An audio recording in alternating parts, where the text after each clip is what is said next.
আসসালামু আলাইকুম রহমাতুল্লাহি ওবারকাতুহ। সম্মানিত ভাই বোন, এই রমাদান মাসে মহান আল্লাহ তাআলা আমাদের উপর সিয়ামকে ফরজ করেছেন। মহান আল্লাহ তাআলা তিনি বলেন, এটা আমরা প্রত্যেকেই জানি যে ইয়া আইয়ুহাল্লাযীনা আমানু কুতিবা আলাইকুমুস সিয়াম কামা কুতিবা আলাল্লাযীনা মিন ক্বাবলিকুম লাআল্লাকুম তাত্তাকুন। যে মহান আল্লাহ তাআলা আমাদের উপর সিয়াম ফরজ করেছেন। শুধু আমাদের উপর নয়, আমাদের পূর্ববর্তী যারা ছিল তাদের উপরও সিয়াম ফরজ করা হয়েছে। এখানে মূল উদ্দেশ্য যেটা, সেটা হলো এই যে সিয়াম মহান আল্লাহ তাআলা আমাদের উপর কেন ফরজ করেছেন, এই বিষয়টাতে আমাদের সবচেয়ে বেশি ফোকাস দিতে হবে। যে লাআল্লাকুম তাত্তাকুন, এই সিয়াম পালন করার মাধ্যমে আমরা যেন তাকওয়া অর্জন করতে পারি। তাকওয়া হলো আল্লাহ ভীতি অর্জন করা, আল্লাহ তাআলাকে যথাযথভাবে ভয় করা, মেনে নেওয়া, আল্লাহ তাআলার হুকুম আদেশ মেনে নেওয়া, আল্লাহ তাআলার ইবাদতে নিজেকে ব্রত করা। তো এই তাকওয়া আমরা রমাদান মাসে কিভাবে অর্জন করব? এই রমাদান মাসে আমরা সবচেয়ে বেশি যে চর্চা করব সেটা হলো তাকওয়া অর্জন করার চর্চা। এই তাকওয়া দুইভাবে চর্চা করা যায়, দুইভাবে অর্জন করা যায়। এক নাম্বার হচ্ছে মানসিক চর্চার মাধ্যমে, আরেকটি হলো আমলের চর্চার মাধ্যমে। মানসিকভাবে আমরা কিভাবে তাকওয়া অর্জন করতে পারবো, এটা যে আমাকে মনে করতে হবে, মনে রাখতে হবে যে মহান আল্লাহ তাআলা সব কিছু দেখেন, মহান আল্লাহ তাআলা সব কিছু শুনেন।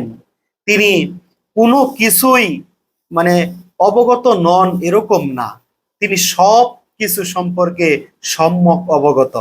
আমি আপনি মুখে কি কথা বলি সেটাও মহান রব্বুল আলামিন জানেন। আর আমাদের অন্তরের মধ্যে আমরা কি কল্পনা করি, মুখে না বলেও কল্পনা করি যে অন্তরের মধ্যে, সেই কথা, সেই ভাবনা, সেই চিন্তা মহান রব্বুল আলামিন সেগুলো জানেন। এরকম ভাবে মানসিক চর্চার মাধ্যমে আমরা তাকওয়া অর্জন করতে পারি। তাকওয়া আমরা এভাবে অর্জন করি রমাদান মাসে, যে আমি সিয়াম আছি, আমি কিন্তু একা একা চুপি চুপি কোনো কিছু খেয়ে ফেলি না। এটা কিন্তু আমার অন্তরে ভয় থাকে যে আল্লাহ তাআলা দেখছেন, আমি সিয়াম পালন করতেছি, আমি খাবো কেন? আমার অন্তরের মধ্যে আল্লাহ তাআলার ভয় থাকে। আর এটাই হলো তাকওয়ার সেরা প্রশিক্ষণ।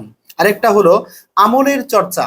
আমলের চর্চা হলো এই রমাদান মাসে সবচেয়ে বেশি পরিমাণে কোরআনুল কারীম তেলাওয়াত করা, মহান রব্বুল আলামিনের ইবাদত করা, ফরজ ইবাদতগুলো সঠিকভাবে পালন করা, 5 ওয়াক্ত সালাত তাকবীর ওয়ালার সাথে আওয়াল ওক্তে পালন করা, তার আদায় করা। তারপর হলো যে তারাবির সলাত আদায় করা, তাহাজ্জুদের সলাত আদায় করা, নফল সলাত আদায় করা, নফল ইবাদত করা, জিকির আজকার করা, এগুলো আমলের মাধ্যমে আমরা তাকওয়া অর্জন করতে পারি। আর এটাই হলো তাকওয়া অর্জনের সেরা প্রশিক্ষণ। আর তাকওয়ার প্রশিক্ষণ শুরু হয় আমরা যখন সিয়াম পালন করার উদ্দেশ্যে যখন শেষ রাতে খাই, সাহারি খাই। সাহারি খাওয়ার সাথে সাথে আমরা কিন্তু নিয়ত করি যে হে রব্বুল আলামিন, আমি তোমার নামে, তোমাকে খুশি করার জন্য, তোমার আদেশে আমি আজকে সাহারি খেলাম, আমি সিয়াম পালন করব ইনশাআল্লাহ। এরকম অন্তরের মধ্যে যে একটা পরিশুদ্ধ একটা নিয়ত থাকে, এই নিয়ত রিসেট করার মাধ্যমে আমরা এই প্রশিক্ষণ অর্জন করি। তারপর আমি মহান রব্বুল আলামিনের ভয়ে গুনাহ ছেড়ে দিব, আমি সময় অপচয় করব না, আমার রাগ উঠলে নিজেকে কন্ট্রোল করার চেষ্টা করব, গীবত, পরনিন্দা, চুগলখড়ি, অন্যকে নিয়ে সমালোচনা করা, এগুলো থেকে আমাকে বাঁচতে হবে। বারবার মহান রব্বুল আলামিনের কাছে দোয়া করতে হবে। এ সম্পর্কে রাসূলুল্লাহ সাল্লাল্লাহু আলাইহি ওয়াসাল্লাম তিনি বলেছেন, যে ব্যক্তি সিয়াম পালন করলো অথচ অন্যায় এবং অশ্লীলতা থেকে নিজেকে বাঁচাতে পারলো না, তার সিয়াম মহান আল্লাহ তাআলার কোনো প্রয়োজন নেই। তার মানে শুধু সারাদিন না খেয়ে থাকাই সিয়াম নয়। সিয়াম হলো একটি তাকওয়া অর্জনের প্রশিক্ষণ। আমাকে আপনাকে আল্লাহ ভীতি অর্জন করতে হবে, আল্লাহ তাআলাকে যথাযথ ভয় করতে হবে। দিন শেষে এই সিয়াম পালন করার মাধ্যমে আমাকে আপনাকে এই তাকওয়ার প্রশিক্ষণ নিতে হবে।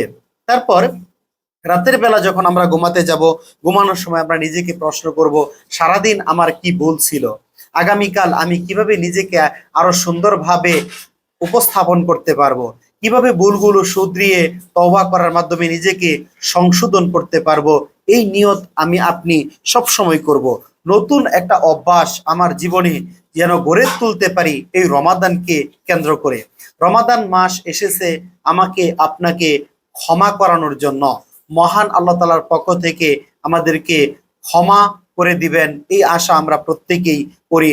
অন্তরের মধ্যে ভয় নিয়ে আমরা যেন মহান রব্বুল আলামিনের কাছেই দোয়া করতে পারি যে হে আল্লাহ, আমি তোমার নামে সিয়াম পালন করলাম, তুমি আমার জীবনের সমস্ত গুনাহগুলো ক্ষমা করে দাও, এবং আমি আজ থেকে নিয়ত করলাম যাবতীয় অন্যায়, অশ্লীলতা, গুনাহ থেকে নিজেকে বাঁচিয়ে রাখবো ইনশা আল্লাহ। এই রমাদান মাসে আমি আপনি যদি গুনাহ থেকে নিজেকে বাঁচাতে পারি, গুনাহ থেকে নিজেকে দূরে সরিয়ে রাখতে পারি, এটাই হলো সর্বোত্তম এই রমাদানের প্রশিক্ষণ। তাই আসুন আমরা এই রমাদানকে কেন্দ্র করে আমাদের নিজের জীবনকে পরিবর্তন করি। যেহেতু রমাদান মাস পরিবর্তনের মাস, রমাদান মাসটাই হলো মহান আল্লাহ তাআলার পক্ষ থেকে রহমত, মহান আল্লাহ তাআলার পক্ষ থেকে মাগফিরাত, সেই নাজাতের মাস রমাদান মাস। আসুন এই রমাদান মাসকে আমরা হেলাই ফেলাই না কাটিয়ে, অলসতার মধ্যে না কাটিয়ে, মহান রব্বুল আলামিনের ইবাদতের মাধ্যমে, ইবাদত করার মাধ্যমে, নিজেকে চর্চা করার মাধ্যমে, মানসিক চর্চা করার মাধ্যমে, আমলের চর্চা করার মাধ্যমে আসুন আমরা তাকওয়া অর্জন করি। মনে রাখতে হবে আমাকে আপনাকে যে এই সিয়ামের মূল উদ্দেশ্যই হলো লাআল্লাকুম তাত্তাকুন, যাতে করে আমরা তাকওয়া অর্জন করতে পারি। আল্লাহ তাআলা আমাদেরকে সেই তাকওয়া অর্জন করার তৌফিক দান করুন। আমিন ইয়া রব্বাল আলামিন।